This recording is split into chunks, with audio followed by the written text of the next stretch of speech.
que je peux avoir une connexion internet là ici ou c'est difficile? Pas évident. Ah non, non. Non, non, mais si je l'ai pas, c'est pas grave.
Voilà, donc on a le plaisir et l'honneur d'accueillir Nathalie Hennig, qui est directrice ou directeur de recherche au CNRS.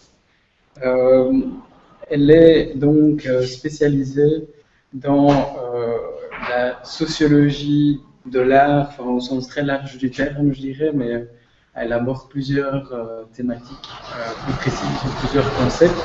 Aujourd'hui, on va aborder la question de la visibilité en particulier à travers un ouvrage que vous avez écrit. Et donc, comme vous l'avez proposé, dans un premier temps, la première partie de l'exposé portera sur cette question de visibilité, mais dans les débats qu'on aura par après, vous pouvez, on vous propose, en tout cas, c'était une invitation d'aborder d'autres thématiques ou d'autres recherches que Mme Hennig a abordées dans ses recherches. Voilà. Je ne vais pas la faire beaucoup plus longue. Je vous remercie encore d'être venu parmi nous. Voilà, je vous laisse commencer votre exposé. Merci de votre invitation. La première fois que j'étais venue ici, c'était à l'invitation d'Assel Greensberg, qui est ici, et c'était il y a 22 ans, voilà. et j'en avais... C'était ici, et en commun. Ouais. Voilà. Dans le groupe de contact du FNRS, théorie des relations publiques et théorie de la communication. Ah. Et le premier exposé par Nathalie Hennig a influencé des catégories d'étudiants, des générations d'étudiants, parce que je me suis permis, par après, avec son accord, de relayer ce qu'elle nous avait dit auprès des étudiants, et notamment cette idée un peu goffmanienne, selon laquelle les relations publiques sont des relations en public, distinctes des relations intimes, privées, qui tiennent de la présence, et distinctes des présentations d'autrui. Et ça les a beaucoup bouleversés. Ça nous a permis de faire des recherches sur et les fondements des relations publiques et l'analyse des relations publiques comme mode de valorisation, de mise en scène, de scénarisation, etc. Je ne vais pas la faire plus long, mais ça a été le début d'une longue aventure intellectuelle grâce à cet exposé presque premier. C'était le premier exposé du groupe de contact sur la relation. Et puis, Nathalie Hennig ne l'a pas dit, mais elle est revenue à nous quelques années après, vers 2003-2004. Pour la chaire Jacques Leclerc. Pour oui. La chaire Jacques Leclerc. Oui. Et elle a donné une série de cours, 15 heures de cours, je pense, sur art et démocratie en tant que sociologue. Voilà, ben non, c'était une façon de vous remercier parce que j'ai un très très bon souvenir de cette séance et par ailleurs elle a quand même un lien avec la séance d'aujourd'hui puisque ce qui est le lien c'est la question de la mise en public, hein, donc on est toujours dans une problématique assez proche. Donc aujourd'hui je vais vous proposer une sorte de condensé de mon livre sur la visibilité. Dont j'espère qu'il nous permettra de discuter ensuite. Dans un premier temps, je vais simplement définir ce que j'appelle le capital de visibilité. Je vais ensuite rapidement dire quelques mots du lien entre le culte des vedettes et la question de la religion. Puis être un peu plus classiquement sociologue en analysant les formes de la distribution de ce capital de visibilité. Je vais rapidement aborder l'économie et le droit de la visibilité, sa psychophysiologie, son axiologie, c'est-à-dire les valeurs morales associées à cette question de la visibilité, et je terminerai par quelques mots sur la notion de fait social total selon Marcel Mauss, puisque je pense qu'on a affaire à un phénomène qui correspond absolument à ce que disait Mauss, donc du fait social total. Et donc, pour ce qui est de cette définition du capital de visibilité, il faut commencer par noter que pendant très longtemps, la célébrité... Bonjour Jean-Michel. Ça va, vous arrivez juste au début de l'exposé, donc tout va bien. Et donc, il faut commencer par noter que pendant très longtemps, la célébrité n'est pas passée par la visibilité, c'est-à-dire la diffusion du visage et du nom de quelqu'un dans l'espace public, mais par sa renommée, c'est-à-dire la diffusion du nom et des récits associés au grand homme. Et d'ailleurs, quand j'ai pas inventé, mais appliqué à ce phénomène le mot de visibilité, je me suis rendu compte que autant renommée est un mot très ancien et très classiquement utilisé, célébrité aussi. En revanche, il n'y avait pas de mot disponible pour parler de la dimension proprement visuelle de la célébrité. Et c'est ça qui m'intéresse dans ce livre, d'où mon usage du terme visibilité, qui est évidemment un usage un peu restrictif par rapport à l'utilisation habituelle, puisque on parle de visibilité de façon très générale en disant la visibilité des entreprises, la visibilité des gens, etc., ou la visibilité, par exemple, des recherches d'un chercheur. Là, moi, je le prends vraiment dans un sens très précis, qui est la diffusion du visage, la visualité, au sens strict du terme, la diffusion de l'image donc d'une personne dans l'espace public. Donc, pendant très longtemps, avant qu'on invente la photographie, puis tous les autres moyens de la visibilité, l'image des personnes se diffusait soit pour les quelques-uns qui avaient un statut éminent, par des gravures, à partir de l'invention de la gravure, ou même dans l'Antiquité par les monnaies, pour les souverains ou les papes, bon. Très peu par les tableaux, puisque un tableau était unique ou existant à 2 ou 3 exemplaires lorsqu'il y avait des répliques, donc on ne peut pas dire que c'était une diffusion dans l'espace public. Donc c'est vraiment la gravure qui a commencé à rendre les choses un peu plus disons, importantes numériquement. Mais c'est seulement avec la photographie qu'il y a eu non seulement la diffusion à très grande échelle de l'image d'une personne, mais aussi une image très précise qui fait qu'on peut identifier vraiment facilement une personne par une photographie, ce qui n'était pas forcément le cas par les gravures. Et puis, troisième élément fondamental et auquel on ne pense pas toujours, c'est que après l'invention de la photographie au milieu du 19e siècle, il a eu quelque chose d'au moins aussi important pour l'histoire de la visibilité, qui est l'invention des techniques modernes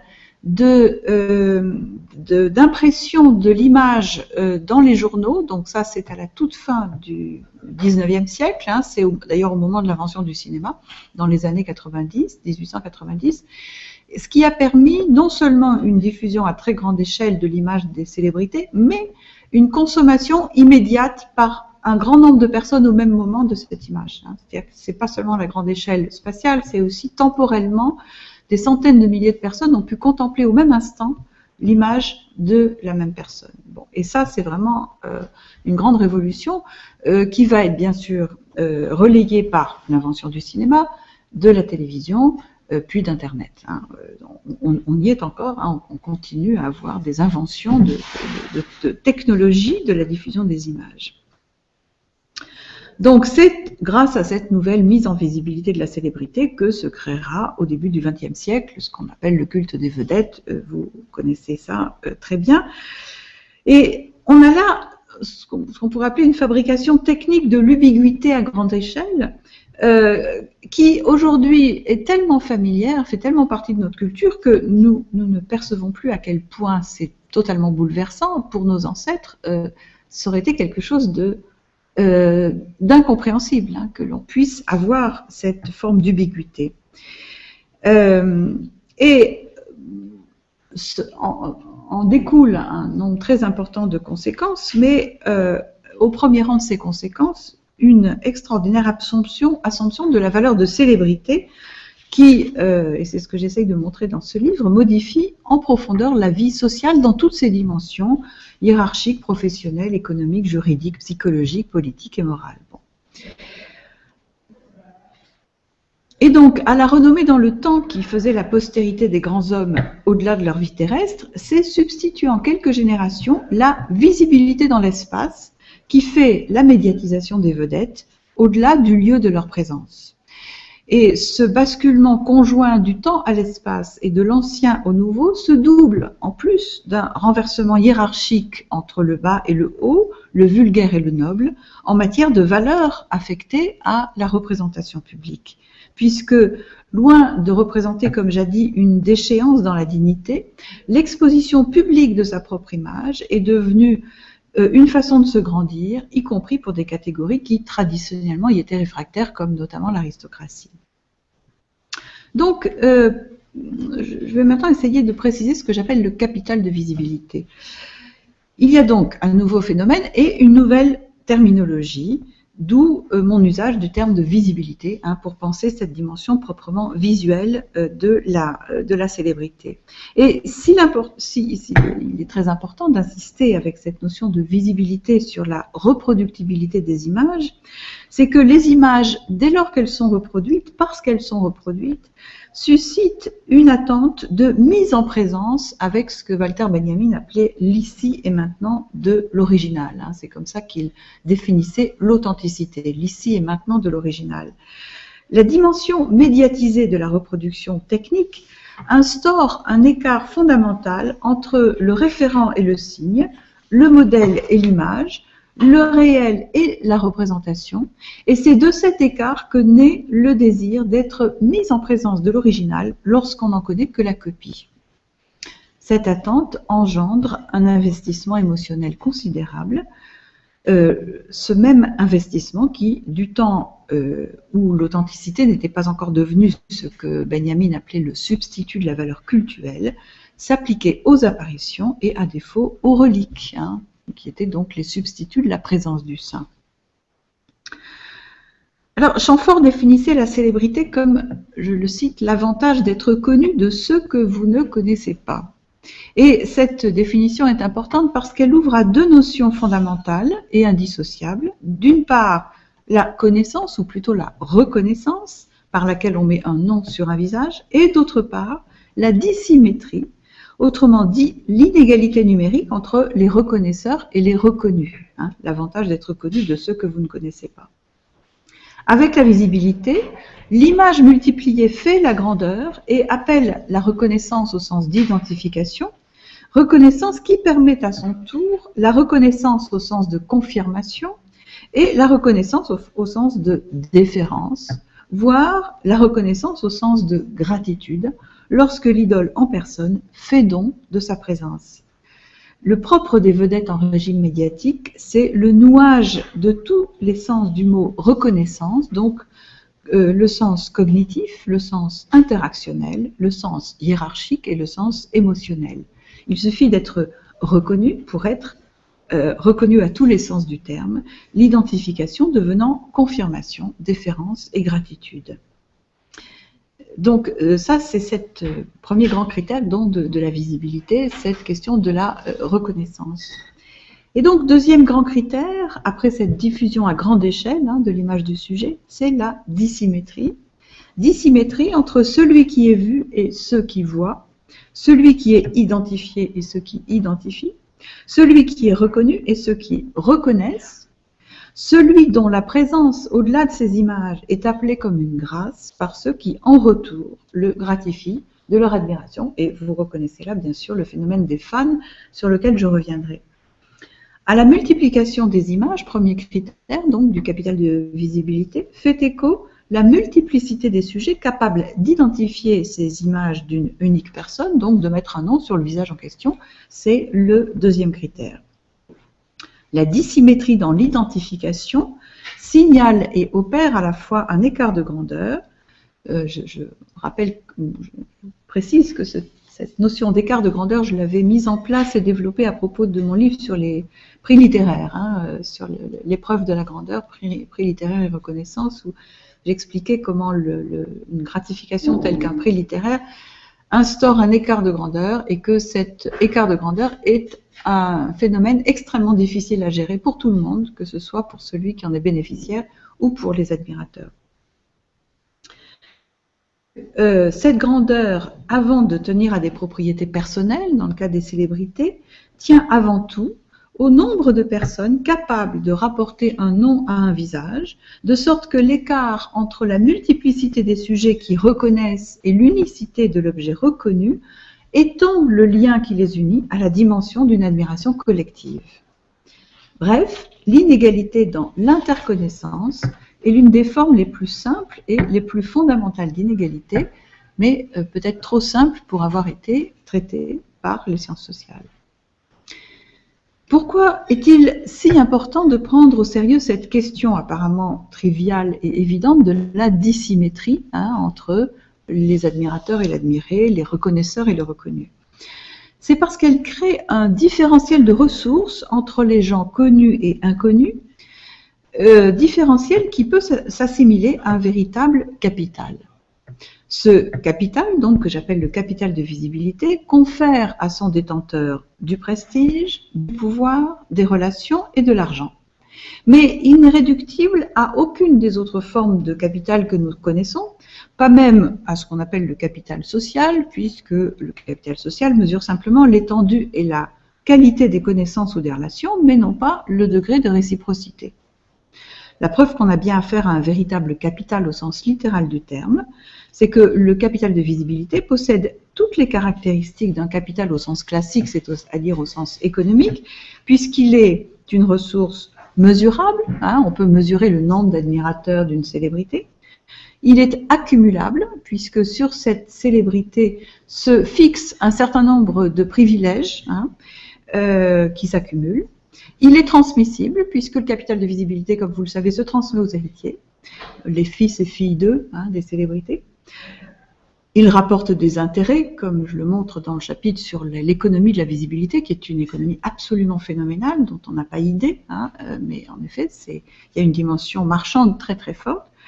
Et il est convertible, c'est-à-dire qu'une visibilité acquise dans un domaine, par exemple le sport, peut parfaitement se convertir dans un autre domaine, par exemple la chanson, le mannequinat, voire la politique. Vous avez tous des exemples en tête de ce phénomène.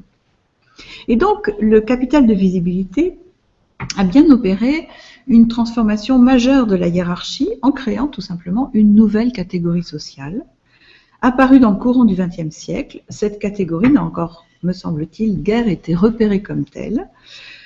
La visibilité se transmet comme un héritage, se négocie comme une dot et s'utilise comme un parrainage. On est bien là non seulement dans la protection de la frontière entre la catégorie des gens célèbres et les gens ordinaires, mais aussi dans la conservation d'un privilège. Et cette association étroite entre l'existence d'une catégorie sociale à part entière et sa position privilégiée amène à ajouter aux trois premiers critères définissant le phénomène de la visibilité, donc la reproduction technique de l'image, la dissymétrie et la catégorie sociale, ce dernier critère qui est le critère hiérarchique, puisque cette catégorie est une nouvelle élite. Et en effet, par bien des aspects, la visibilité apparaît aujourd'hui comme une forme d'aristocratie, mais non identifiée comme telle, en dépit de l'omniprésence de ses membres dans l'espace public. C'est paradoxalement ce qu'on pourrait appeler l'aristocratie cachée des personnalités en vue. En associant une position éminente à une rupture avec ces formes classiques de la domination que sont le pouvoir, la naissance, le patrimoine, cette nouvelle élite permet peut-être pas de résoudre, mais en tout cas d'atténuer la tension entre, d'une part, l'exigence d'égalité propre aux sociétés démocratiques, et d'autre part, l'aspiration à un ordonnancement des grandeurs qui permettent d'opérer un partage à peu près consensuel entre les petits et les grands, offrant aux petits des modèles à imiter ou du moins à admirer. De même qu'au XIXe siècle, la nouvelle élite artiste que j'avais étudiée dans mon livre « L'élite artiste », par son assignation à une forme de marginalité, permettait de conjoindre le rejet démocratique des valeurs aristocratiques avec l'aspiration élitiste à une excellence reconnue. De même, au XXe siècle, un siècle plus tard donc, la nouvelle élite de la visibilité, qui n'est plus l'élite des artistes créateurs, mais l'élite des artistes interprètes, fondamentalement, cette nouvelle élite de la visibilité noue la singularité à la popularité, à l'encontre des formes traditionnelles de l'excellence, autant que, j'y reviendrai, à la valeur du mérite. Et donc, reproductibilité technique à grande échelle des images, dissymétrie entre objet et sujet du regard, creusant d'énormes différences dans le capital de visibilité et instaurant parmi ses détenteurs une catégorie sociale spécifique située au sommet d'une hiérarchie à la structure profondément renouvelée par l'irruption de cette nouvelle élite. Voilà donc les 4 critères qui définissent la visibilité à l'époque médiatique. Il se trouve que beaucoup d'auteurs s'y sont intéressés puisque les celebrity cultures sont un domaine extrêmement répandu dans les pays anglophones.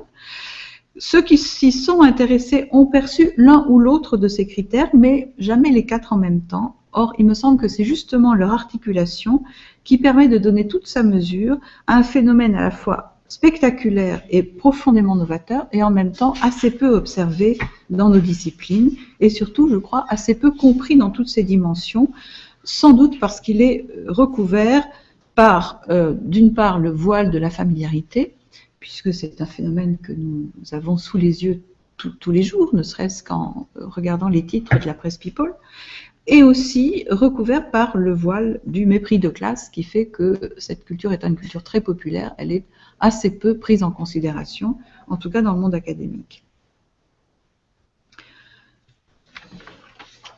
Je vais parler maintenant de la distribution du capital de visibilité, et en me posant la question de savoir dans quelle mesure la visibilité est motivée par des capacités propres à la personne concernée, ou bien est-elle due au hasard.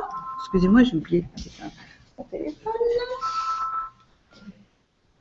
Voilà. Excusez-moi, je vais l'éteindre complètement parce que c'est quand même plus raisonnable.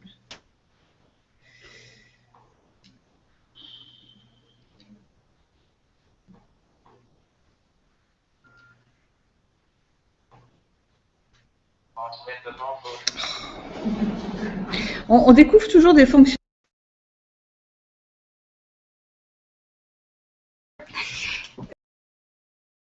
Donc, je reprends. Dans quelle mesure cette visibilité est-elle motivée par des capacités propres à la personne concernée, ou bien est-elle due au hasard, ou bien est-elle fabriquée par les instruments même de la visibilité, de sorte qu'elle devient, si l'on peut dire, autoréalisatrice. Alors, je reprends les trois cas de figure. Dans le premier cas, donc les capacités propres à la personne concernée, on peut dire que la visibilité est pleinement justifiée, car elle n'est qu'une valeur ajoutée à une valeur qui la précède et qui la motive, par exemple le talent pour les chanteurs ou les comédiens. Dans le second cas, le hasard, elle n'est pas justifiée, mais elle est imputable simplement à un accident, par exemple les héros d'un fait divers. Voilà. Mais elle ne peut, même si elle est obtenue par hasard, mais ne peut être reprochée à la personne.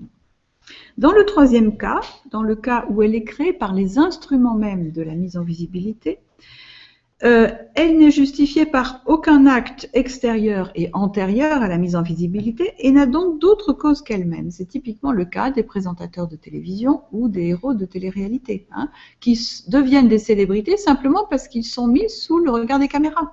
Ils sont montrés et donc ils deviennent célèbres parce qu'ils sont vus. C'est une sorte d'auto-engendrement de la visibilité. C'est dans ce cas que la vedette est connue essentiellement pour sa notoriété, selon la fameuse formule de Daniel Bernstein que reprendra Andy Warhol. Je suis surtout connue pour ma notoriété.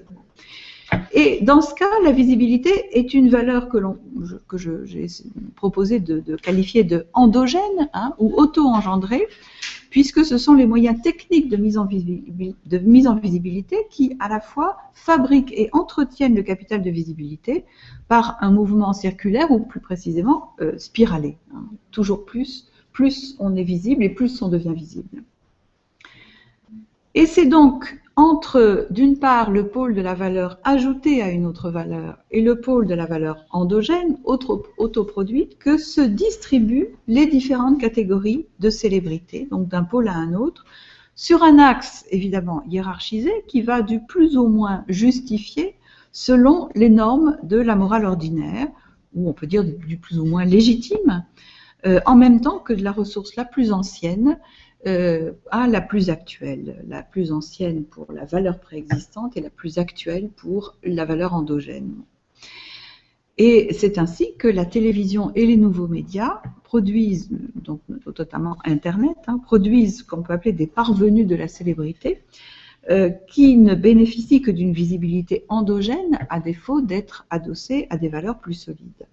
Et donc, si l'on reprend cette distribution selon les catégories sociales, donc cette distribution du capital de visibilité en l'ordonnant selon donc ces deux pôles de la valeur ajoutée et de la valeur endogène, eh bien, on a tout d'abord la visibilité comme une valeur ajoutée à la naissance avec les souverains et les membres des familles royales, qui par naissance, par définition, si on peut dire, ont une visibilité constitutive. Puis, on a la visibilité comme valeur ajoutée à la performance avec les hommes politiques et les sportifs qui ont en commun de gagner des compétitions et de produire des performances, ne serait-ce qu'une performance électorale ou une performance sportive. Puis, on a la visibilité comme valeur ajoutée au talent, avec les penseurs et les créateurs. La visibilité comme un mixte de valeurs ajoutées au talent et de valeurs endogènes, avec les chanteurs et les acteurs ainsi que les mannequins, qui tous ont à la fois une valeur préexistante, que ce soit le talent, la beauté, etc. Mais le fait même d'être sous les regards des caméras leur ajoute une valeur endogène très forte. Puis, la visibilité, si on peut dire comme mixte de valeur ajoutée au charisme et de valeur endogène avec les personnalités de la télévision, qu'elles soient professionnelles comme les animateurs ou amateurs comme les héros de télé-réalité. Et enfin, la visibilité comme valeur accidentelle avec les héros ou même les anti-héros de faits divers. Par exemple, les grands criminels. Et donc, il existe une sorte de hiérarchie non dite entre ces célébrités. Et cette hiérarchie repose essentiellement sur la durée. Puisque plus on va vers une visibilité endogène, plus on descend plutôt vers une visibilité endogène, et plus le capital de visibilité aura de chances d'être éphémère. Vous avez tous en tête l'exemple des héros de télé-réalité qui deviennent des célébrités quasiment d'un jour à l'autre, voire d'une seconde à l'autre, mais dont la visibilité est en général assez peu durable, contrairement à l'autre extrémité de l'échelle qui est les membres des familles royales et des souverains qui sont célèbres avant même d'être nés et qui le restent encore longtemps après leur mort. Voilà.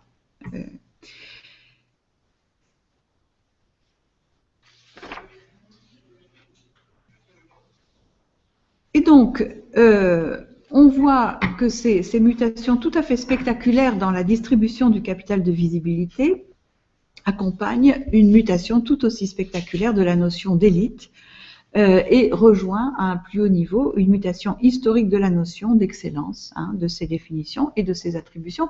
On est dans un phénomène qui va beaucoup plus loin que les discours habituels sur les people, etc. Alors, je n'en dirai pas grand-chose parce que c'est un très gros chapitre de mon livre et ça prendrait trop de temps, mais il existe, donc, comme je vous l'ai signalé, une économie de la visibilité avec la création de nouveaux métiers qui n'existaient pas avant l'apparition du capital de visibilité, par exemple les paparazzi, qui sont typiquement un métier né de la visibilité, mais aussi tous ces métiers qui accompagnent les célébrités, alors les maquilleurs, les agents, les gardes du corps, métier très important pour la visibilité. Il y a également toute une industrie qui s'est constituée autour de la visibilité, tourisme et produits dérivés centrés sur les célébrités, et surtout la presse et l'édition spécialisée. Vous connaissez tous l'essor exceptionnel et extraordinaire de la presse people, notamment depuis les années 2000, enfin, années 90 en partie liée à la télévision et années 2000 ensuite. C'est une économie phénoménale qui brasse énormément d'argent. Vous connaissez peut-être moins les prix auxquels se négocient en salle des ventes les objets personnels ayant appartenu à des célébrités, mais des dizaines de milliers de dollars pour la moindre robe de Marilyn, et même la place, l'emplacement dans un cimetière, un emplacement aussi proche que possible de la tombe d'une célébrité coûte très cher aux États-Unis, donc il y a une gradation du prix de la tombe selon sa proximité avec la célébrité. Bien sûr, vous savez que les célébrités obtiennent des cachets absolument faramineux, que ce soit dans le domaine du sport, de la chanson, du cinéma, etc. Là aussi, c'est une économie très particulière, ce que j'appelle une économie en régime de singularité qui obéit vraiment à des règles économiques assez précises. Les promotions publicitaires que font aussi les célébrités, etc., etc. Et ajoutons d'ailleurs aussi les indemnités que certaines célébrités obtiennent devant les tribunaux lorsqu'elles font des procès pour atteinte à la vie privée, qui sont aussi une économie assez profuse. Et d'ailleurs, cette dernière notation nous renvoie à une autre dimension de la visibilité. Là encore, je m'y étendrai pas aujourd'hui, mais qui est la question du droit, puisque la visibilité a profondément bouleversé les règles du droit, notamment en termes de droit à l'image. Le terme même, enfin la notion juridique elle-même a été inventée pour répondre à des problèmes d'appropriation de l'image de célébrités. Et puis, bien sûr, la question du droit de la vie privée, qui est complètement bouleversée par notamment l'arrivée des paparazzi et toutes les modalités d'intrusion visuelle dans la vie des célébrités. Et là encore, avec des jurisprudences qui évoluent à la fois dans le temps, dans l'espace d'un pays à l'autre. Enfin bon, j'analyse tout ça assez précisément dans mon livre, mais ça doit vous montrer, donc on est encore une fois face à un phénomène qui a des conséquences bouleversantes dans toutes sortes de domaines. Je vais parler un petit peu, parce que je sais qu'il y a parmi vous des gens qui s'intéressent aux fans, donc je vais parler un petit peu de la psychophysiologie de la visibilité, avec cette question de ce qu'on peut appeler l'attachement aux célébrités, hein. Un attachement tout à fait spécifique, puisqu'il se fait dans la non-familiarité. Le fan ne fréquente pas normalement sa célébrité préférée. Dans la non-réciprocité, puisque là on est dans une dissymétrie absolue, hein, il connaît mais elle ne le connaît pas, et dans l'admiration.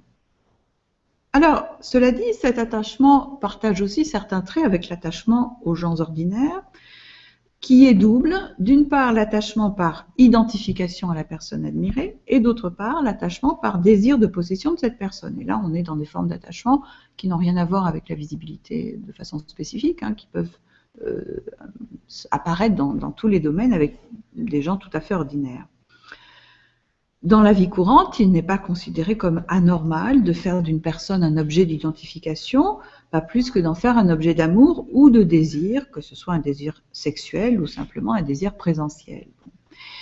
Et on peut donc considérer que dans le monde régi par la visibilité, il n'y a pas à s'étonner que des fans admirent une vedette et s'y identifient, ni même qu'ils éprouvent à son égard des sentiments amoureux.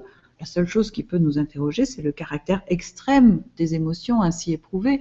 Et lorsqu'on parle de l'attachement des fans, on a tendance à ne citer que les cas extrêmes, ce qui, du même coup, tend à construire la notion de fan dans une dimension un petit peu tératologique, hein. L'idée que c'est toujours un peu monstrueux, mais je pense que c'est souvent parce qu'on prend simplement les exemples extrêmes comme si on construisait la notion d'amour uniquement à partir des crimes passionnels, hein. Bon, voilà, il faut, je pense, normaliser un peu ces choses-là, même si, là encore, il y a une spécificité, hein, de l'attachement du fan. Alors, on peut dire notamment parmi ces spécificités que lorsque l'admirateur ou l'admiratrice s'approche de son idole, ne serait-ce que par l'intermédiaire de ses traces, hein, de ses photographies, il ne se contente pas de se couler dans les standards de la relation amoureuse, même sous la forme particulière, donc on l'a vu, d'un attachement à la fois dissymétrique, non réciproque et pour l'essentiel fantasmatique.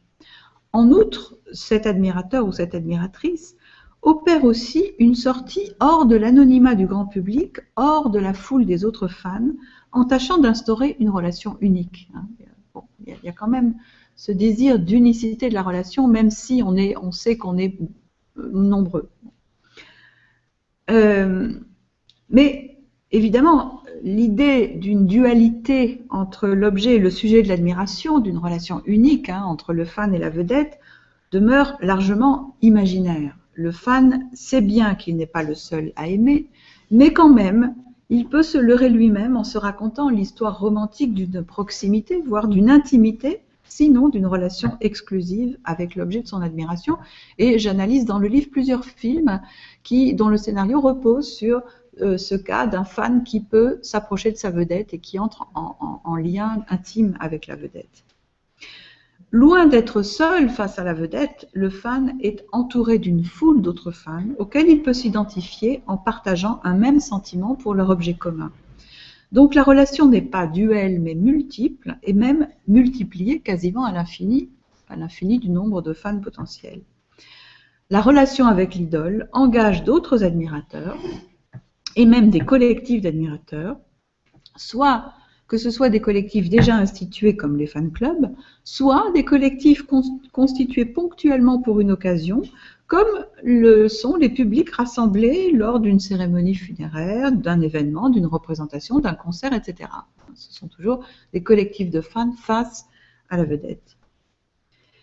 Et puis, pour ce qui est maintenant d'un autre phénomène lié à cette interaction possible entre le fan et la vedette, c'est le phénomène de la rencontre avec la star. Et là, on est au-delà des fans, puisque cette rencontre, n'importe qui peut la faire, y compris des gens qui ne sont pas particulièrement des admirateurs d'un grand acteur ou d'un grand chanteur, mais qui le croisent dans la rue. Bon, ça peut nous arriver, ça nous est arrivé à nous tous. Bon.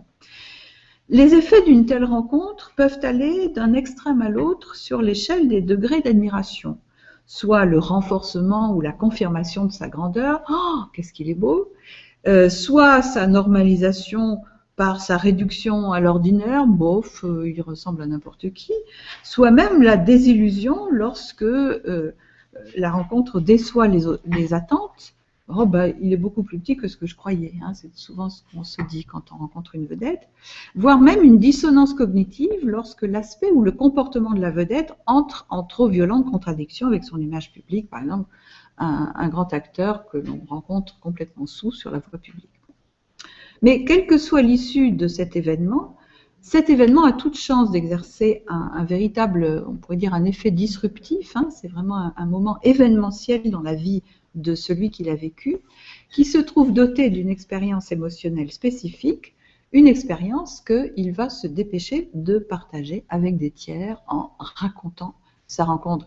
Je me suis basée dans ce chapitre sur un excellent article d'une anthropologue, sociologue, interactionniste goffmanienne américaine qui a interviewé, fait plus de 70 interviews de personnes ayant croisé une vedette à Los Angeles. Évidemment, avec Hollywood, on en croise beaucoup là-bas. Et c'est un remarquable article qui raconte, avec les outils de la grammaire goffmanienne, très exactement ce qui se passe dans ce type de rencontre, comment elle est gérée, et elle montre qu'il y a une grammaire tout à fait spécifique de ces rencontres, avec toujours le même résultat, qui est que la personne ne garde pas ça pour elle, et immédiatement après va le raconter à ses proches. Hein, et elle va devenir la personne qui a rencontré machin ou machine. Voilà. C'est dire qu'on n'est jamais tout seul avec une célébrité, même et surtout lors d'une rencontre en face à face. Mais la mise en présence avec la célébrité ne créerait pas en elle-même une émotion, et elle l'en crée toujours, s'il n'y avait pas, pour précéder cette rencontre, l'image, ou plutôt les images de la célébrité.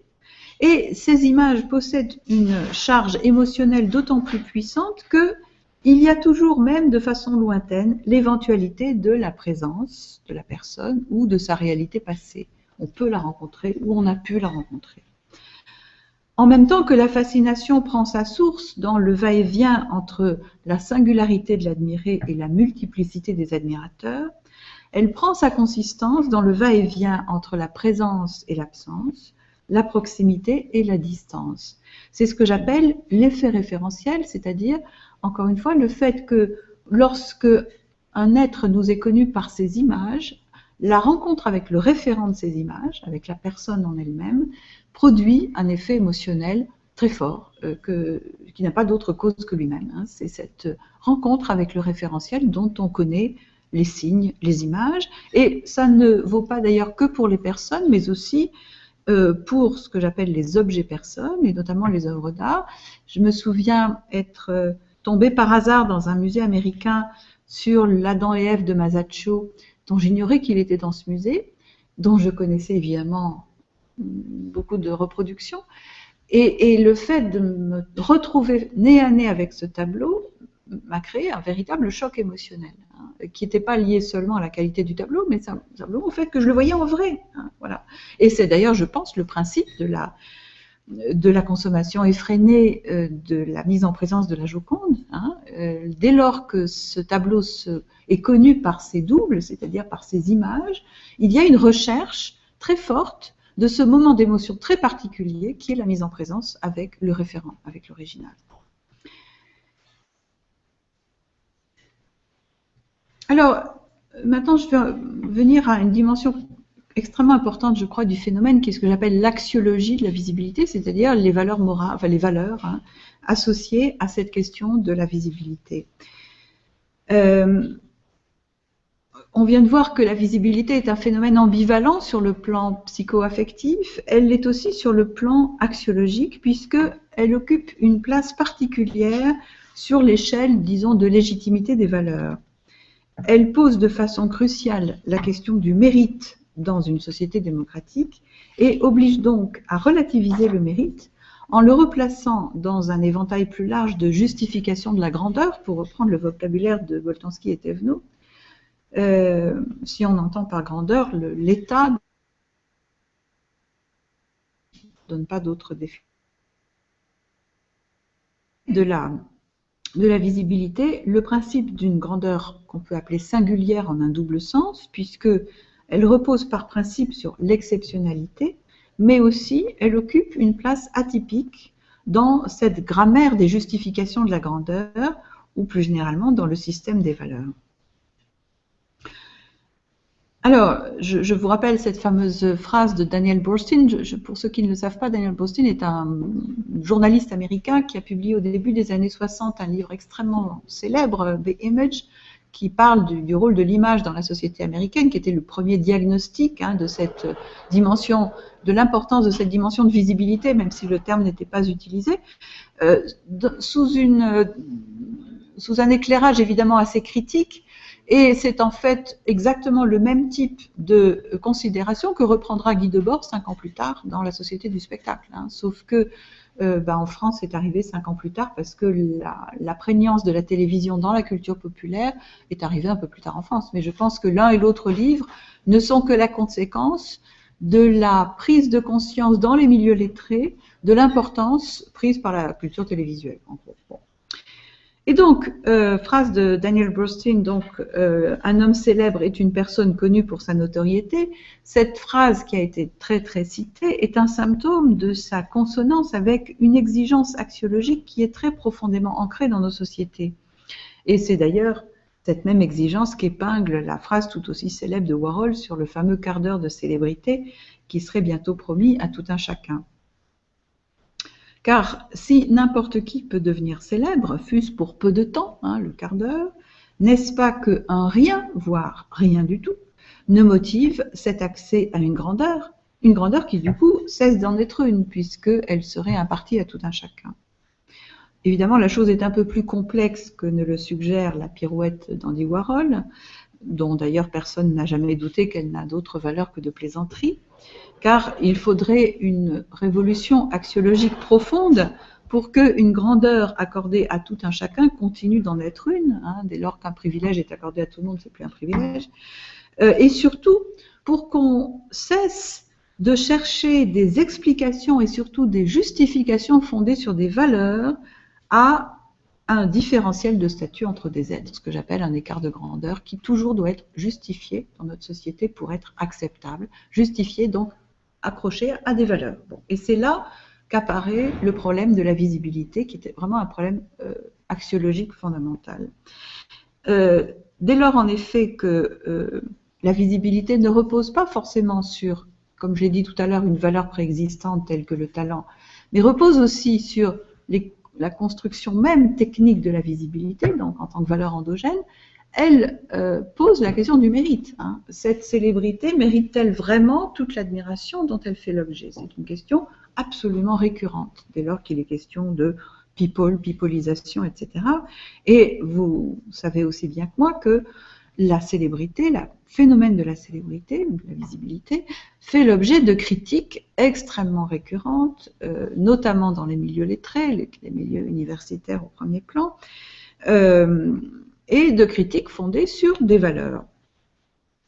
Pour peu que on généralise la question de la célébrité à la question plus générale de l'exposition au regard d'autrui, c'est toute forme de dépendance à l'égard de l'opinion d'autrui qui est stigmatisée par une partie de la tradition philosophique, et c'est dans cette tradition que va s'engouffrer une partie des critiques de la visibilité, puisque dans cette perspective, la visibilité, dès lors qu'elle n'est pas ou peu adossée à un mérite, et qu'elle apparaît comme entachée de la superficialité des relations inauthentiques, des relations basées sur le besoin d'être regardée, la visibilité donc apparaît comme le contraire d'une valeur, c'est-à-dire une antivaleur.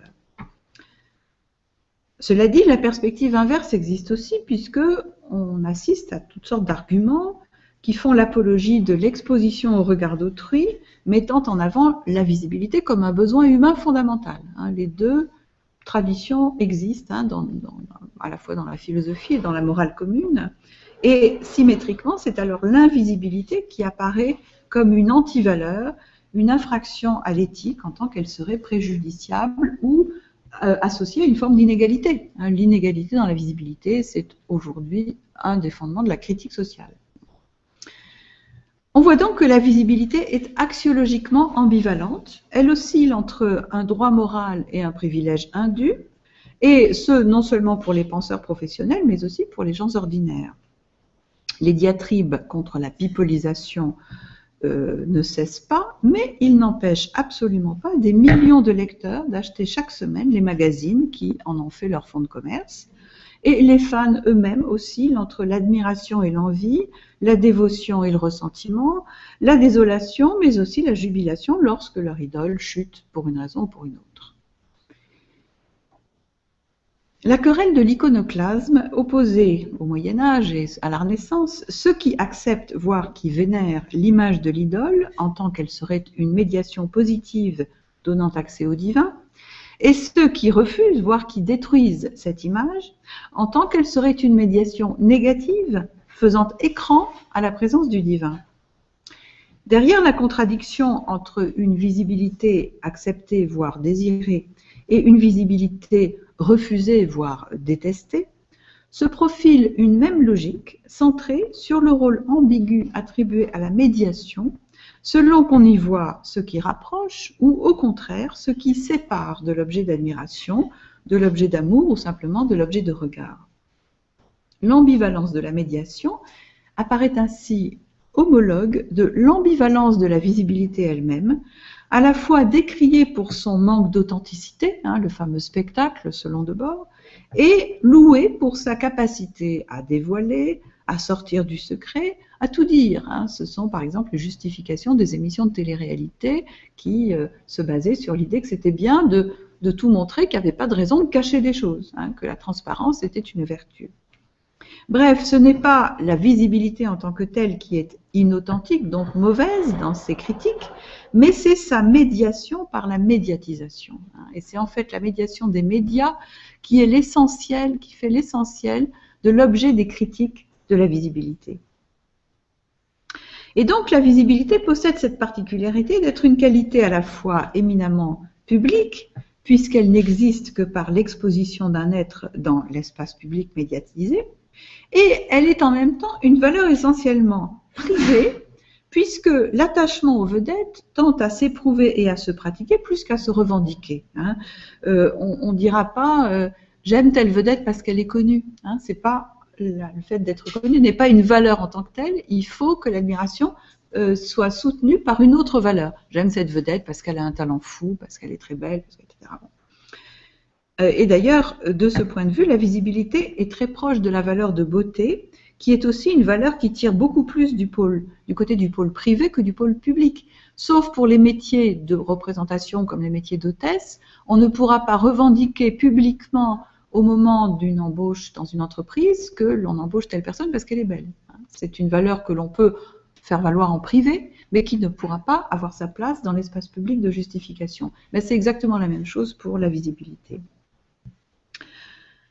Et d'ailleurs, on retrouve ainsi une forme d'homologie entre la valeur de visibilité et la valeur de beauté, puisque évidemment, une grande partie des valeurs qui sous-tendent la visibilité sont basées sur la beauté, notamment pour les acteurs et souvent pour les chanteurs, et bien sûr pour les mannequins, qui sont la dernière catégorie sociale à avoir accédé à au capital de visibilité grâce au fait que les noms propres des mannequins ont commencé à être connus, diffusés dans les médias à partir des années 80, et donc ça fait simplement une génération que les mannequins ont un capital de visibilité. Auparavant, elles avaient simplement une image, mais qui n'était pas capitalisable puisque leur nom n'était pas connu. Et du même coup, donc homologie entre visibilité et beauté du point de vue de leur place sur l'échelle de légitimité des valeurs, mais du même coup aussi, forte association entre la valeur de visibilité et la féminité, non seulement puisque la visibilité permet à des femmes d'accéder à des positions éminentes, hein, par exemple des actrices ou des chanteuses, mais aussi parce que le type d'admiration pour les vedettes qui se décline sur le mode positif de l'amour et de la reconnaissance est traditionnellement un mode d'admiration plus familier à la culture populaire et en particulier aux femmes. Je pourrais développer ça, mais je ne vais pas le faire aujourd'hui.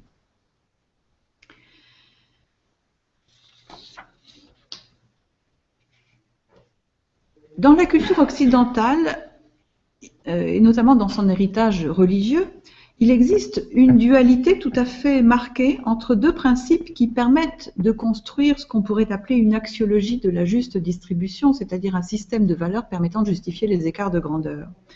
D'une part, le mérite, que privilégie la tradition à la fois axiologique et politique propre au régime démocratique, et d'autre part, la grâce, que privilégie une certaine tradition religieuse.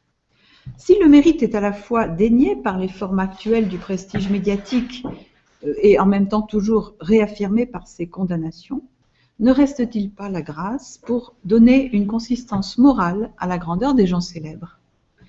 Car la grâce, la vraie grâce que reconnaissent les gens simples, ceux qui ne s'embarrassent ni de rationalisation ni de justification, ceux qui aussi préfèrent l'admiration à la critique, la grâce, donc, n'existe qu'à provenir d'une instance supérieure qui ne relève pas de l'action humaine, qu'elle soit divine pour les croyants, astrologique pour les crédules ou aléatoire pour ceux qui préfèrent invoquer le hasard ou la chance.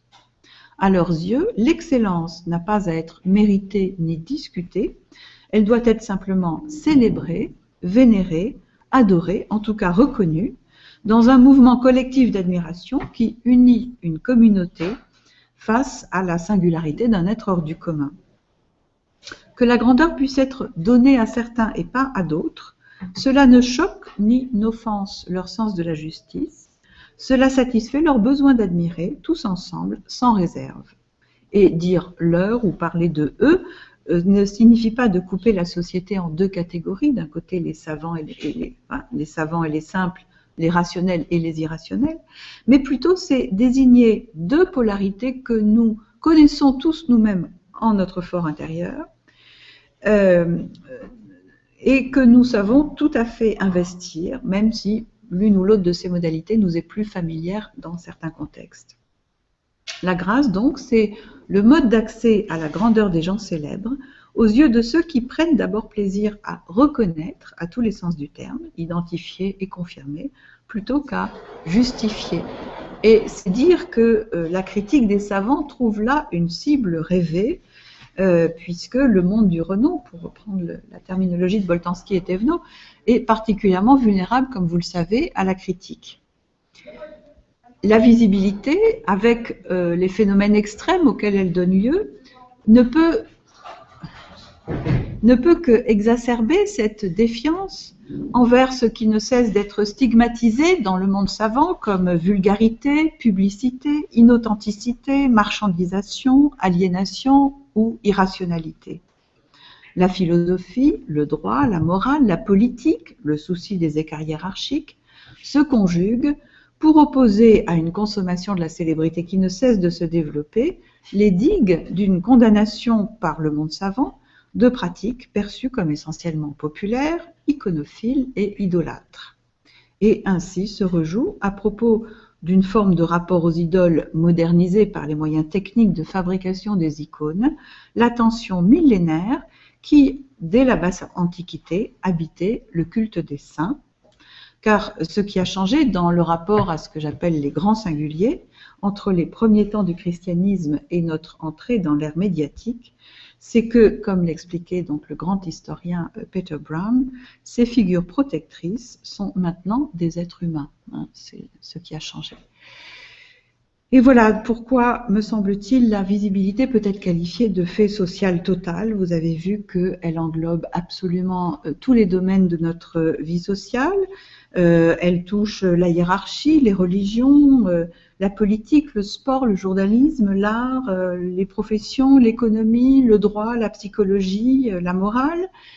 Il m'a fallu, pour analyser toute cette configuration de phénomènes, utiliser différentes disciplines, la philosophie, l'histoire, la communication, le droit, l'économie, la psychologie, l'anthropologie, la politologie, la sociologie. Et il m'a fallu également traverser les océans, puisque c'est un phénomène mondial.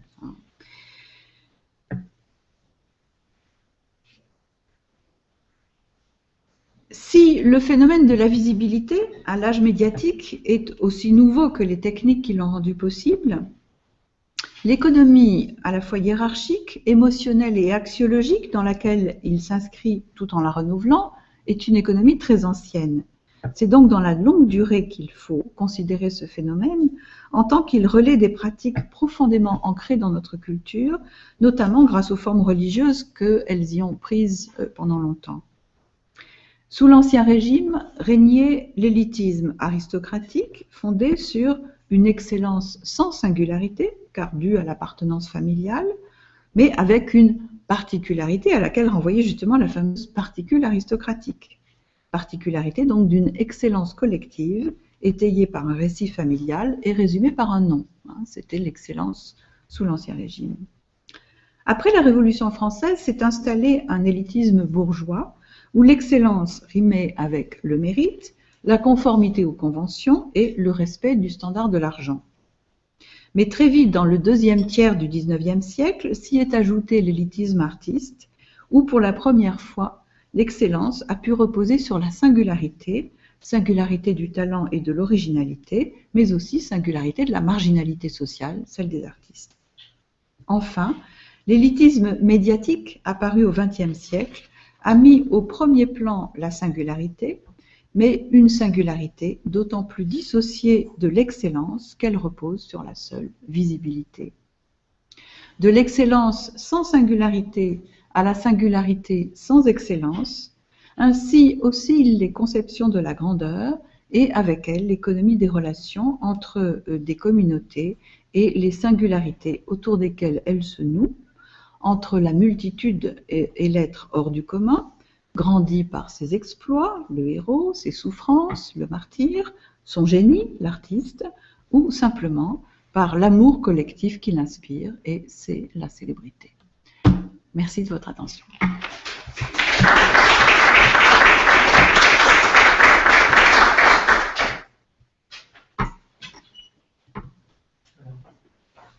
Je vous laisse poser les questions.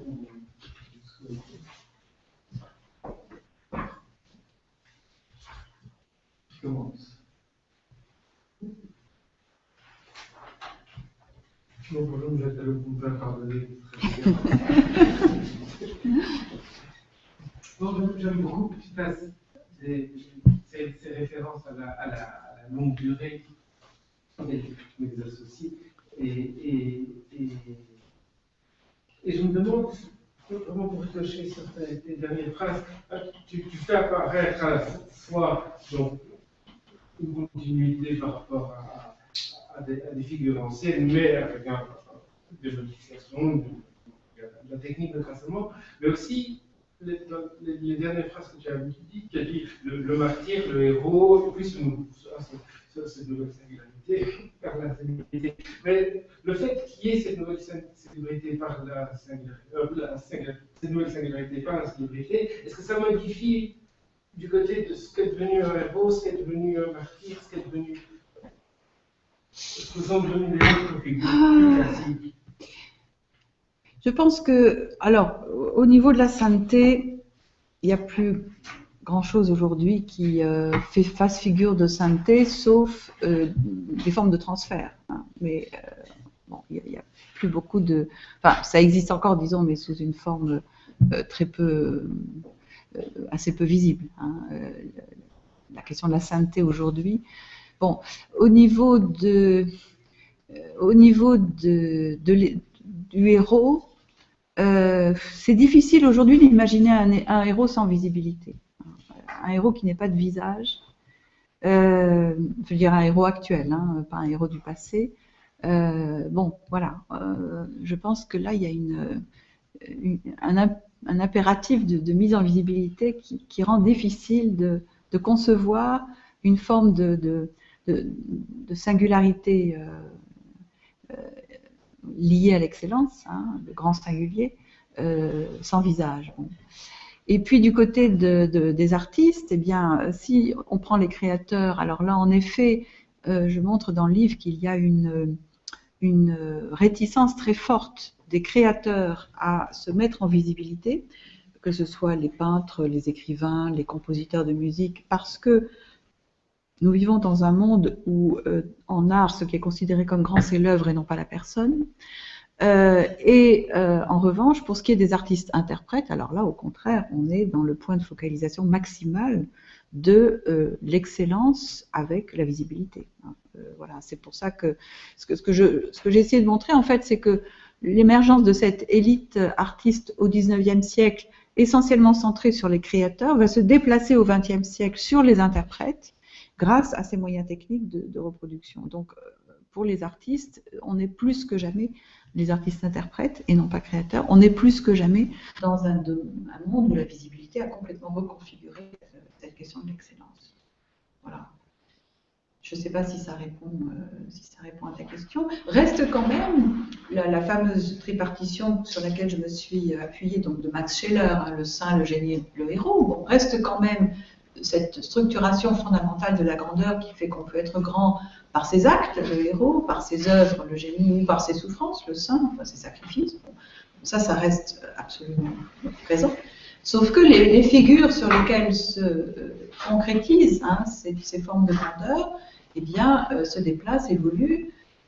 Et encore une fois, la question du sacrifice ne prend plus forcément aujourd'hui la forme de la sainteté au sens où elle s'est mise en place dans l'Antiquité tardive. Bon.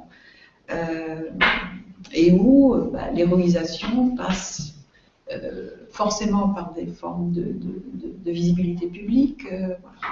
Il y a une forme de reconfiguration, mais qui, je crois, n'enlève rien quand même à cette tripartition, cette structuration fondamentale entre les actes, les œuvres et les souffrances. C'est comme ça que je répondrai à la question. Si je peux corriger la question de la sainteté, parce qu'il y a eu deux canonisations qui étaient de jour dans l'historique.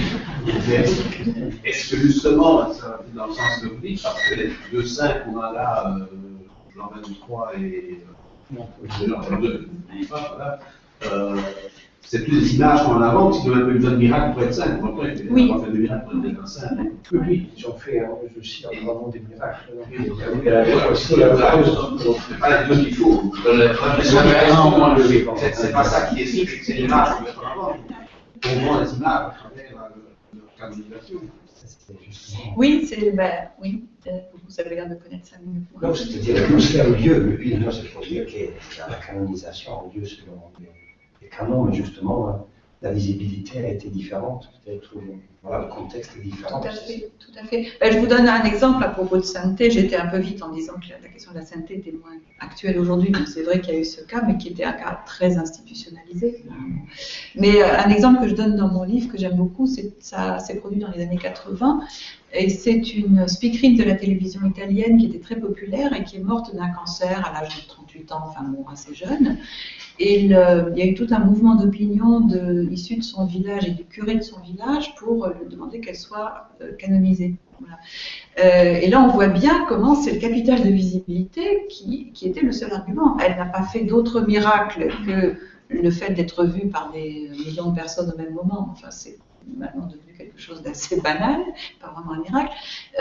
Certes, elle a souffert, mais comme le font toutes sortes de gens qui sont malades. Bon. Elle est morte jeune, mais là encore, ça n'a rien d'exceptionnel. La seule chose exceptionnelle, c'était sa visibilité. Or, ça n'était évidemment pas explicité dans les demandes de canonisation. On ne pouvait pas dire « elle est une sainte parce qu'elle est célèbre hein. ». On voit bien que ça n'a pas une valeur. Voilà. Donc, c'était un très... Bon, ça n'a pas réussi, je vous le dis tout de suite, mais enfin, c'est quand même monté jusqu'au Vatican. Voilà. Il y a une demande de ce côté-là. Voilà un bel exemple de transformation, de transfert de capital de visibilité sur la modalité particulière de grandeur qui est la sainteté par la souffrance ou par le sacrifice. Donc en fait, je crois qu'il faut voir des formes de structure sur lesquelles se déplacent dans l'histoire les possibilités concrètes de mettre des cas sur ces formes structurelles. Allez-y. Oui, merci madame. J'ai une petite question par rapport à. Je suis un peu dans le domaine des hommes politiques, Oui. la visibilité des hommes politiques. J'aimerais savoir, lorsqu'on voit les hommes politiques côte à côte avec les grands musiciens, les artistes et ça, est-ce qu'ils veulent être contaminés par la visibilité ou le capital de visibilité des artistes, ou alors ils ont une spécificité propre? Les deux en fait. C'est-à-dire que il y a une forme de leur visibilité qui est directement empruntée au monde médiatique extérieur à la politique, notamment via la présence à la télévision, la présence dans les pages des press people, l'action des paparazzi avec l'intrusion dans l'intimité, le fait d'appartenir à cette nouvelle catégorie sociale qui fait qu'ils ont des liens entre célébrités, c'est-à-dire qu'on va voir un président de la République avoir une liaison avec une actrice, par exemple. Bon, c'est typique du fait que c'est la même catégorie sociale. Homogamie sociale, classiquement. Où une infante espagnole se marie avec un grand sportif, un champion sportif, etc. Bon. Donc là, on voit bien comment il y a une sorte de capillarité entre les différents domaines de la visibilité, et en même temps, il y a une spécificité du monde politique qui est notamment basée sur le fait que la compétence politique n'est pas censée être liée à la célébrité, ni aux qualités physiques qui rendent agréable à voir une personne. Alors, tout ça est évidemment très complexe, puisqu'il y a à la fois les valeurs qui sont amenées publiquement. Un homme politique doit être compétent parce qu'il connaît bien la politique, etc., etc. Et puis les valeurs qui sont amenées en privé, qui vont dire moi j'ai envie de voter pour lui parce que quand même il est quand même beaucoup mieux physiquement, etc. Et je cite dans mon livre le premier cas d'élection qui a été, selon les commentateurs, gagné pour des raisons de beauté physique, qui est le cas Nixon-Kennedy, où Nixon était favori. Il avait fait d'excellentes émissions à la radio. Bon, Kennedy était le challenger. Bon, on ne connaissait pas très bien tout ça. Et puis il y a eu un débat télévisé très peu de temps avant l'élection. Nixon n'avait pas beaucoup soigné son image, il n'était pas très bien rasé, il avait un costume gris un peu tristoun. Kennedy, fringant, jeune, beau, parlant bien, etc., a emporté les suffrages et a gagné contre toute attente. Et selon les commentateurs, en partie par sa capacité de séduction physique. Donc voilà. Mais cette infraction, si on peut dire, aux règles légitimes de la grandeur politique, reste une infraction, c'est-à-dire que ça n'est pas la célébrité ou la beauté, ici, n'est pas une grandeur légitime dans le monde politique. Donc la spécificité du monde politique, c'est que justement, on considère qu'il ne doit pas être contaminé par les valeurs de la visibilité, même s'il l'est factuellement. Voilà. D'où les critiques de la pipolisation du politique. Elle existe, c'est un fait, et en même temps, elle est critiquée, ce qui fait partie de la spécificité du monde politique. Bon, vous avez évidemment, vous connaissez tous l'histoire de Nice, qui se présente à des élections. Enfin, voilà, là, on est vraiment dans la capillarité entre ces différents mondes. Sur la critique que vous faites, donc vous dites la critique vient de la médiatisation de la visibilité. Disons que ce qui est critiqué, si on écoute bien le fond des critiques, c'est plus le média que la visibilité elle-même. La télévision plutôt que le dispositif. Le dispositif. Donc, Kennedy, Nixon, c'est un bon exemple. Enfin, je lisais un article justement sur Nixon, on a fait une bio de lui où on essaie de montrer la face positive de tout ce qu'il a fait et que son image ou la notoriété qu'il a est plutôt liée au fait qu'il à sa mauvaise médiatisation, quelque part, Oui. ou l'instrumentalisation de sa Oui. compétence Oui. politique par les médias. Enfin, je sais Oui. pas si... Alors là, c'est plutôt en effet le fait qu'il appartenait encore à un monde d'avant la visibilité télévisuelle, donc il n'investissait pas cette dimension-là, ou pas assez, pour lutter contre les challengers. Mais ce à quoi je faisais allusion, c'est plutôt aux critiques de la visibilité elle-même, c'est-à-dire de l'amour pour les femmes, hein, du monde des people, de la presse people, etc., etc. Et là, ce qui est constant dans la critique, c'est plus, encore une fois, les dispositifs de médiation, de médiatisation de la médiation visuelle, que la visibilité elle-même. On ne critique pas tellement les idoles elles-mêmes, mais on critique le fait que la télévision les montre trop, que la presse people les montre trop. Prenez par exemple typiquement le cas de la mort de Lady Di, hein, qui a été un moment absolument fondamental dans l'histoire moderne, contemporaine de la visibilité, où évidemment toutes les critiques se sont concentrées sur les paparazzi et la presse people qui achètent leurs photos. Donc on voit bien comment là, ces médiateurs entre les gens visibles et le peuple deviennent des boucs émissaires qui sont là tout de suite, évidemment, dès lors qu'il y a un accident, quelque chose de négatif qui advient. En revanche, il n'y a pas eu pratiquement de critique du fait que les gens achètent la presse people dans laquelle figurent ces photos.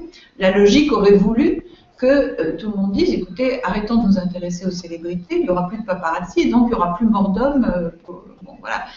Sauf que personne ne l'a dit, parce que le fait même de parler et de déplorer la mort de Lady Di faisait partie du phénomène qui lui-même engendrait sa mort. On était dans une sorte d'effet en miroir qui interdisait cette prise de distance, qui seul aurait permis de stigmatiser la véritable origine de cette chasse à l'homme, qui est le désir de voir les images de la vie privée d'une célébrité.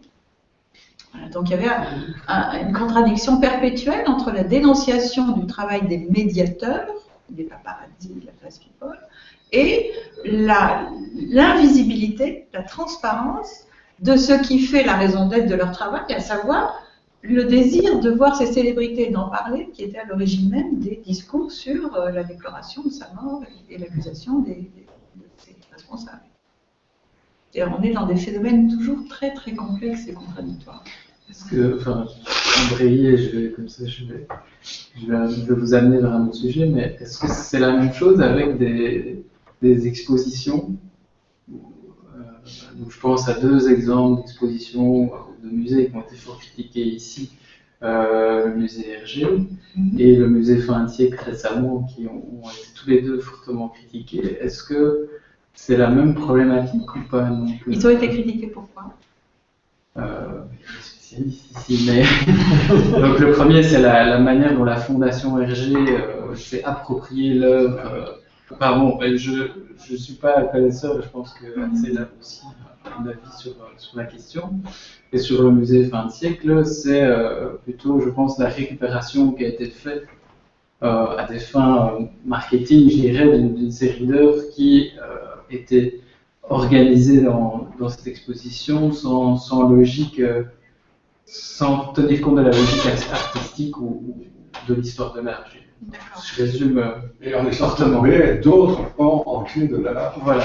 En privilégiant un art contesté par certains, mais surtout en abandonnant l'art moderne et l'art contemporain, totalement. Et donc il y a eu des mouvements d'opposition, c'est un bon cas de conflit, vous avez étudié pour plusieurs des conflits. On est dans les deux cas, mais pour des raisons différentes, chez Hergé et chez Fin de siècle, dans des cas de conflit. Hergé, le conflit était plutôt lié à l'aspect marchandisation voulu par Nick Rodwell du patrimoine oui, c'est ça. du créateur Hergé. C'est à la fois la marchandisation et l'appropriation privée d'un patrimoine. On a repris à son compte et en même temps qui a empêché une certaine médiatisation. Donc la première opération qu'a réussi à faire le musée Hergé, c'est de dire lors d'une libération, vous pouvez venir en grand nombre, mais surtout pas photographier quoi que ce soit. Et ça a provoqué l'ire des médias, et s'est retourné contre le musée Hergé. Il y a d'autres éléments. Mais là, 20 siècles, effectivement, là, la différenciation. Et puis en plus, certains, moi je suis de ceux qui actuellement trouvent particulièrement tristes les opérations marketing. Il y a beaucoup de publicité sur les musées fin de siècle. L'idée annonçait un nouveau musée sourd, mais on ne dit rien du contenu. Oui. C'est un véritable slogan. En plus, on représente une œuvre qui n'est pas belge, alors que le musée veut se dire un musée de la Belgique, etc., etc. Il y a beaucoup d'erreurs de communication qui se sont faites les unes après les autres. Mais je ne pensais pas que tu allais aborder ce genre de sujet. Mais ça me fait penser à ça. On est peut-être un peu dans ce domaine. Moi, j'avais une question sur les fonds. Je voulais revenir aux fanatiques et aux fonds, notamment la relation entre fonds et possession. Hein. Les fonds sont des admirateurs, et vous l'avez bien montré en grand nombre, qui célèbrent, etc. Mais en même temps, ce sont des gens qui adorent posséder. Posséder l'image. On achète des posters, on achète des affiches, on achète les magazines pour découper les pages de reportages, etc. Mais aussi posséder les reliques. Les habits, les chaussures, la coiffure. À la limite, posséder la personne en ayant une expérience avec elle. Donc vous avez dit toute rencontre d'une personne célèbre est l'objet d'un récit et d'une narration. Et alors ce qui me frappe maintenant, c'est de plus en plus le parcours de la personne. Se publie plein de reportages, soit à la télévision, soit dans les journaux, publications comme telles, sur les traces de Pierlotti. Maintenant, on vient d'avoir un truc spectaculaire sur les traces d'Alexandre Dumas par Depardieu. Depardieu qui repart au Caucase, qui suit exactement le parcours d'Alexandre Dumas pour dire « Moi, j'admirais Alexandre Dumas et je suis moi-même d'Alexandre Dumas des temps modernes. » Il va y avoir des pèlerinages sur les traces de Depardieu, sur les traces de Voilà. Pour l'instant, il y a un guide qui vient de paraître, un guide de tourisme, sur les traces de Michael Jackson.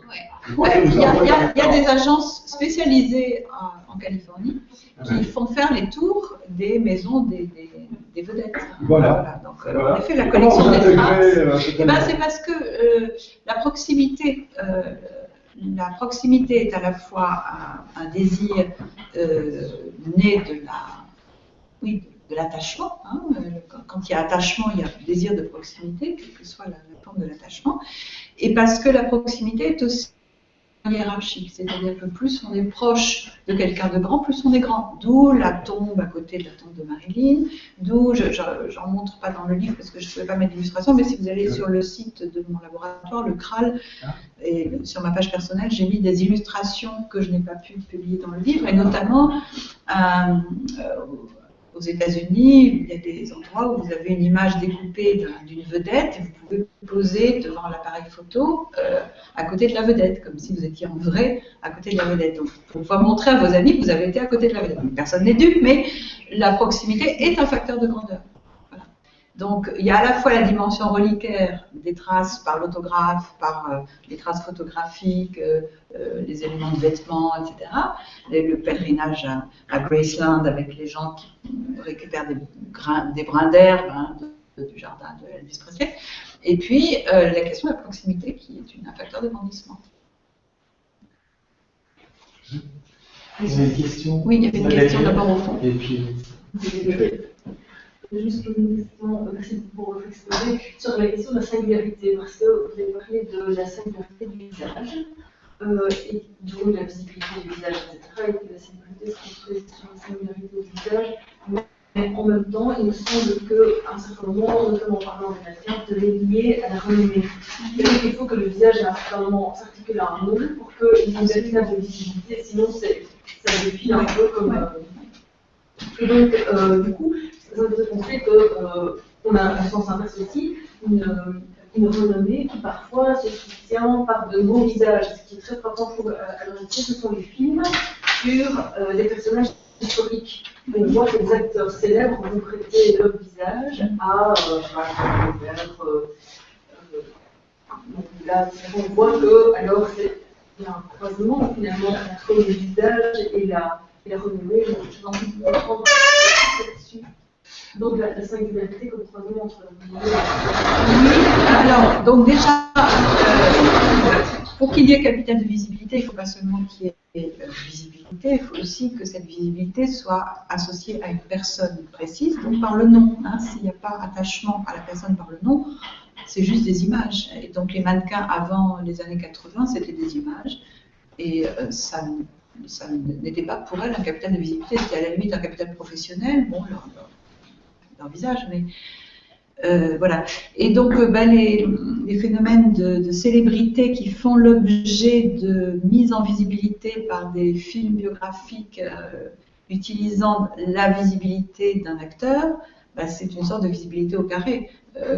Grâce de Monaco, interprété par Nicole Kidman. Hein. Bon, là, ça sera à tous les coups un film qui va attirer énormément de spectateurs, même s'il n'est pas très bon. J'ai vu la bande-annonce, il n'a pas l'air terrible, mais forcément, pourquoi? Parce que il y a cette double visibilité. Et en plus, Grâce de Monaco incarne quelque chose de tout à fait important dans l'histoire de la visibilité, puisque c'est avec elle que pour la première fois se manifeste cette nouvelle catégorie sociale d'appartenance à un monde élite, puisque pour la première fois, une tête couronnée, comme on dit, épouse une actrice. Et l'épouse de façon très publique, et pas en catimini, bon, et on fait un mariage très on dirait aujourd'hui glamour, à l'époque on ne le disait pas, mais et donc et quand je cite dans le livre la liste des gens invités au mariage, c'est très intéressant parce qu'on a le mélange du Gotha et de Hollywood, qui ne se faisait jamais auparavant. Hein. C'est la première fois qu'on voit vraiment sur la liste des invités se former cette catégorie sociale dont les membres ont tous en commun d'être simplement célèbres. Voilà. Donc voilà, Grâce de Monaco est aujourd'hui interprétée par Nicole Kidman. Voilà, on a cette espèce de fabrication au carré, enfin d'exploitation au carré d'une double visibilité, d'une actrice devenue souveraine, ayant elle-même engendré des souverains très célèbres, souverains et souveraines célèbres, qui eux-mêmes se sont, pour certains, mariés ou ont eu des liaisons avec des acteurs célèbres, etc. Enfin, bon, tout ça se mélange tout le temps. Hein. Et puis qui aujourd'hui va donner lieu à un film dont le nombre de spectateurs va être proportionnel à la fascination que tout ça exerce sur les gens. Et moi, je le dis sans... Enfin, pour moi, ça ne fait de mal à personne, donc je ne vois pas d'objet à critiquer, si ce n'est que, apparemment, le film n'a pas l'air extraordinaire, mais d'un point de vue cinématographique. Sinon, je ne pense pas qu'il y ait forcément à se désoler d'un problème moral à ce sujet. Hein. Voilà. La seule... Bon, la question morale, c'est vrai, elle existe dès lors qu'elle est prise en charge par le droit, et notamment le droit de la vie privée. Bon, là, en effet, on peut, me semble-t-il, identifier des gens qui peuvent souffrir réellement des phénomènes liés à la visibilité, avec l'intrusion dans la vie privée. Sinon, bon, on est plutôt dans des questions de valeurs éthiques liées aux personnes qui expriment ces critiques, mais voilà. Je suis intéressée parce que vous avez exprimé ici et je me demandais en vous écoutant, au fond, est-ce que c'est valable pour toutes les cultures? Est-ce que c'est un phénomène plus mondial? Parce qu'il y a quand même le rapport à la figure dans certaines cultures, mais pas le même que dans la société occidentale. Je pense à l'islam où depuis toujours ils ont une tradition de l'abstraction, dans l'art en tout cas. Et donc je me demandais comment ça se passait. D'un côté, la visibilité du visage est de plus en plus vue, et puis dans l'autre côté, il y a les femmes qui sont de plus en plus cachées. Alors, oui, c'est un problème complexe. Donc, d'une part, on a des cultures qui traditionnellement acceptent plus ou moins la mise en visibilité des figures divines. Donc, c'est le cas avec le christianisme, ça n'est pas le cas ni avec le judaïsme ni avec l'islam. Cela étant dit, l'invisibilité des figures divines n'empêche pas la visibilité des figures humaines, c'est-à-dire qu'il y a toutes sortes d'images en islam qui représentent des personnes. Hein. Donc, ça n'est pas un interdit de la représentation de toute figure, c'est pas toute figure divine.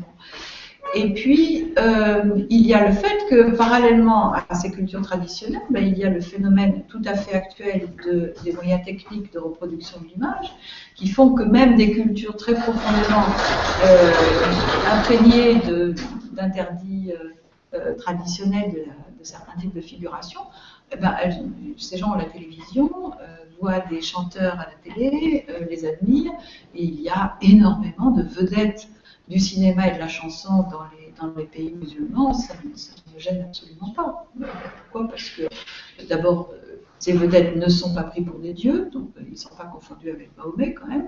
Et puis, il y a de toute façon une telle possibilité de moyens techniques d'avoir d'accès à ces images que ça crée en effet des phénomènes d'admiration tout à fait semblables à ceux qu'on a ici. Donc je crois qu'il faut vraiment relativiser la question de l'interdit religieux qui joue dans certains domaines, mais qui est loin de jouer partout. Et puis je crois qu'il faut aussi relativiser la question de...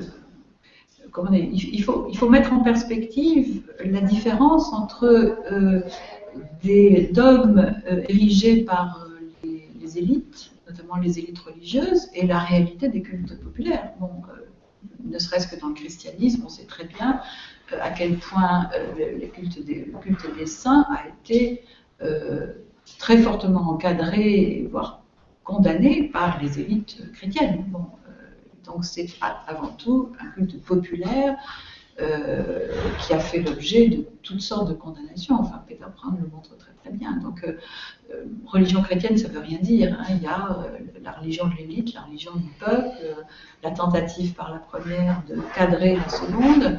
Et il y a, de façon, me semble-t-il, assez constante, une tendance des peuples peu éduqués à l'admiration collective, ce que j'appelle la grâce, hein, l'acceptation de la grandeur d'autrui non forcément motivée, et cette acceptation sous forme d'admiration que l'on trouve dans toutes sortes de cultures, y compris des cultures dans lesquelles la figure traditionnelle du saint n'existe pas, mais qui trouvent toutes sortes d'autres possibilité d'exprimer ce besoin d'admiration collective. Dans mon premier livre, La gloire de Van Gogh, je montrais comment Van Gogh avait incarné une forme de saint protestant, c'est-à-dire quelque chose qui normalement n'existe pas, puisqu'il n'y a pas de saint chez les protestants, mais justement, au niveau populaire, le besoin d'une admiration collective pour un être qui s'est donné à la collectivité par ses souffrances s'exprime sous la forme de l'amour pour un grand artiste malheureux et suicidé. Ça ne pose pas de problème particulier. Voilà. Donc on a structurellement cette très forte constance d'une admiration collective populaire pour des figures singulières, considérées comme excellentes et dotées d'une grâce. Bon. Et on a de façon tout aussi constante la condamnation par des élites savantes de ces formes d'admiration. Mais on a aussi des formes d'exclusion de certains visages. Il y a des visages qu'on ne veut pas montrer ou qu'on ne montre pas parce que les pouvoirs s'y opposent. Alors que ce soit les femmes à burqa dont on ne voit pas le visage, ou que ce soit l'opposant politique qu'on cache pour que n'apparaissent que les images magnifiées du dictateur du pays qui va se retrouver partout. Alors traditionnellement, l'indignité sociale se marque par l'invisibilité. Hein. On le voit dans le cas des criminels qui se cachent le visage au moment d'entrer dans le fourgon de police. On le voit dans les techniques par lesquelles les journaux dissimulent le visage de certains criminels lorsqu'il est considéré comme illégal de le montrer, etc. Bon. Et puis, traditionnellement, la visibilité est quand même liée à la grandeur, et donc l'indignité, encore une fois, se marque plutôt par la dissimulation du visage, d'où le fait que dans notre culture occidentale,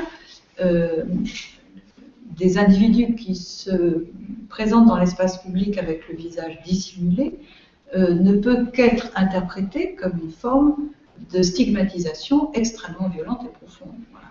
D'où évidemment la question problématique du port de la burqa. Moi j'ai une question, oui. Mais peut-être un peu décalé, je commence à dire. J'ai vu votre rapport sur la légitimation des œuvres et les manœuvres qui sont dans la loi. Est-ce que cette notion de visibilité s'applique aussi aux œuvres? Vous avez dit tout à l'heure, la Joconde, rien que le fait d'être en contact avec elle, ou est-ce que ça demande aussi de travailler sur les notions de légitime, ce qui est légitime, est-ce que les processus changent? Alors, déjà, j'essaie de ne pas utiliser le mot légitime parce que ça pose la question de savoir qui décide que c'est légitime. Alors, Bourdieu avait résolu cette question en ne la posant pas. Bon, je pense quand même que c'était un peu rapide comme façon de résoudre le problème. C'est pour ça que je remplace valeur légitime, illégitime par valeur publique, valeur privée. C'est-à-dire que les valeurs que l'on peut invoquer publiquement, ça signifie qu'elles ont un haut degré d'acceptabilité, disons, alors que les valeurs qu'on ne peut pas invoquer publiquement, même si on les fait agir dans l'espace privé, eh bien, ont simplement un bas niveau de ce que Bourdieu appellerait la légitimité, qu'on peut appeler l'acceptabilité. Voilà. Donc voilà, j'essaye d'éviter parce qu'il faut toujours se demander pour qui est-ce que c'est légitime, dans quel contexte. La notion de légitimité évacue totalement la question du contexte. Or, si vous prenez un recrutement d'une hôtesse d'accueil, dans ce contexte particulier, il sera parfaitement légitime de la recruter sur la base de sa beauté. En revanche, si c'est un concours de l'éducation nationale, ce sera totalement illégitime. Voilà, donc c'est pour ça que je évite la question, le terme de légitimité. Et simplement, alors sur la question du transfert de cette problématique de la personne aux œuvres, je ne sais pas si vous connaissez un article que j'avais écrit qui s'appelait Les objets personnes, bon, et où j'essaye de montrer que certaines catégories d'objets ont toutes les propriétés des personnes humaines, et ce sont donc les reliques qui portent les traces d'une personne humaine, les fétiches qui agissent comme une personne humaine, et les œuvres d'art qui sont traitées comme des personnes humaines, à certaines conditions, dans certains contextes, etc. Bon. Et on voit bien comment, en effet, la singularité absolue d'une œuvre d'art peut, son insubstituabilité, sur laquelle est basée toute l'économie du faux, de l'attribution, de l'authenticité, etc., c'est cette insubstituabilité qui fait son homologie avec la personne humaine. Voilà, ça ne veut pas dire qu'elles sont des personnes, mais homologiquement, elles ont des propriétés tout à fait analogues à celles des personnes. Et on peut en effet, j'ai fait un article dans un ouvrage collectif apparaître, l'ouvrage s'appelle Les valeurs de l'art. Non, par-delà le beau et le laid, les valeurs de l'art. Ça va paraître avant l'été aux presses universitaires de Rennes. Et dans ce volume, j'ai fait un article sur la célébrité, où, en effet, j'étends la question de la valeur de célébrité aux œuvres d'art, en montrant comment, eh bien, il y a des œuvres stars, comme la Joconde, comme la Tour Eiffel, comme le Taj Mahal, etc., bon, qui ont la même capacité de déplacer des foules et d'attirer des images, donc des prises de photos, et de provoquer ce fameux effet référentiel que n'importe quelle vedette de la télévision, du cinéma ou de la chanson. Sauf qu'elles n'ont pas le problème de souffrir des intrusions dans leur vie privée. C'est là où il y a une vraie différence. Mais elles ont un nom. Absolument, elles ont un nom propre, l'image, oui, elles ont des caractéristiques extrêmement proches, elles ont des valeurs d'assurance énormes, elles induisent elles aussi toute une économie, tout un droit, des professions particulières, les restaurateurs, comme les maquilleurs, hein, on a des métiers qui sont liés à la mise en publicité des photographes. Et comment une œuvre peut-elle parvenir à ce statut? Eh bien, dès lors qu'elle est affectée d'une forte charge d'insubstituabilité. Pour ça, il faut d'abord qu'elle soit considérée comme une œuvre d'art. Un certain critère qui, évidemment, se modifie avec le temps pour ça. Il faut qu'elle soit assignée à un artiste ou à un anonyme si on ne parvient pas à identifier l'artiste, mais en tout cas qu'elle puisse être associée à quelqu'un. Et puis, etc. Il y a, voilà, il y a un facteur de rareté, enfin, toute une série de facteurs qui permettent... Mais c'est plutôt sa qualité propre, sa technicité, sa créativité. Ah ben ça dépend parce que même une œuvre médiocre, imaginez toutes les œuvres extrêmement médiocres qui ont été achetées par les musées depuis 2 siècles. Il y en a des paquets. Tout le monde est d'accord pour dire qu'elles ne veulent pas tripette, bon, au standard d'aujourd'hui. N'empêche qu'elles sont cataloguées, soignées, entreposées dans des conditions de micrométrie bien précises, restaurées s'il le faut. Elles sont insubstituables, elles sont inaliénables, en tout cas en droit français. Elles sont insubstituables, même si elles sont moches. Donc, c'est le fait de s'inscrire dans la catégorie œuvre d'art, référer à un artiste précis, etc., signer, tout ça, qui va leur permettre d'accéder à ce statut d'objet personne qui n'est pas forcément lié à une qualité particulière. Alors évidemment, certaines vont attirer plus de regards que d'autres, plus de valeur d'assurance que d'autres, plus de demandes de prêt que d'autres, parce qu'elles seront considérées comme de plus grande valeur que d'autres, selon les standards du moment.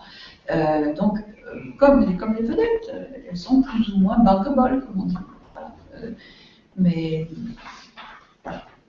Et comme les vedettes, cette bankabilité, si on peut dire, cette désirabilité va être évidemment liée, indexée à des qualités propres, la beauté, le talent, tout ça. Mais pour ça, il faut d'abord qu'elles étaient cataloguées dans leur catégorie. Œuvre d'art pour l'œuvre d'art, vedette de cinéma pour la vedette de cinéma. Si vous voyez passer dans la rue une super nana qui a du bagou, c'est pas pour autant que c'est une vedette de cinéma. Elle a les capacités, mais elle n'est pas encore cataloguée comme vedette de cinéma. Il faudra qu'on l'ait vue au cinéma, qu'elle ait un agent, qu'elle ait un nom, etc., qu'elle apparaisse au générique pour devenir une vedette de cinéma. Il y a encore certaines conditions assez précises. Est-ce qu'il y a encore des questions? Merci beaucoup. Merci à C'est vous. excellent exposé. Je sais que c'est un pense qu'il y a des personnes qui peuvent vous rencontrer, discuter avec vous. Je sais pas si ça doit se faire dans le cadre du débat, mais voilà, c'est aussi important dans le cadre d'une visite de vous laisser du temps pour, je suppose. On peut aller prendre un verre pour ceux qui voudraient. Ça va. Merci beaucoup. Merci à vous.